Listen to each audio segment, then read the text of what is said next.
দেখুন, এটা নিয়ে আমরা অনেক জায়গা থেকে ফোন পেয়েছি, কিন্তু ফিডব্যাক তো আমরা আপনাদের থেকেই নেব, সাধারণ মানুষের থেকে। এবং অনেকেরই হয়তো অসুবিধা হওয়ার কথা নয়, কিন্তু হয়তো 11-12 পাতা দেখে মনে হচ্ছে যে আমি কি করে ফিল আপ করবো।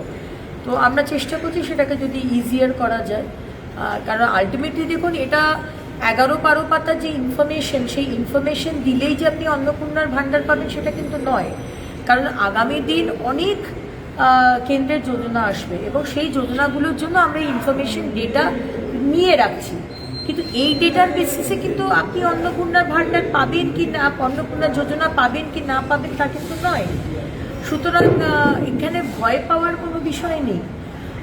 আর যে বিষয়গুলো আমি অলরেডি ক্লিয়ার করেছি, যারা ভোটার লিস্টে নাম নেই, যারা আমাদের দেশের ব্যক্তি নয়, যারা একাধিক বিয়ে, যারা ইনকাম ট্যাক্স দেন, যারা সন্তানদের গভর্নমেন্ট সরকার অনুমোদিত ইনস্টিটিউশনে পড়াননি, তাদের আমরা এর মধ্যে, আর কেউ যদি ইনকাম ট্যাক্স দিয়ে থাকে তাহলে আপনি কেন নেবেন? মানে এটা একটা আপনার তো নেওয়াই উচিত নয় আমার মনে হয়।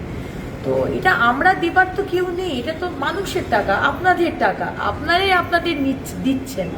সুতরাং আমার মনে হয় যে আসল মানুষগুলো যাতে, অনেকে বলছে যে আপনি তো বলেছিলেন, মুখ্যমন্ত্রী বলেছিলেন যে যা লক্ষ্মীর ভাণ্ডারে হবে সেই নামটাই ট্রান্সফার হবে। আর আমরা তো জানতাম না সেই সময় যে কোনো পুরুষ, এত পুরুষ তারা লক্ষ্মীর ভাণ্ডার পেয়েছে, ভাবতে পারেন? এটাকে আমি চাইবো যে আমাদের টাকা, আপনার টাকা পুরুষরা পাবে? তাহলে কার্তিক ভাণ্ডার বা গণেশ ভাণ্ডার করা উচিত ছিল, লক্ষ্মীর ভাণ্ডার নামটা দিলেন কেন?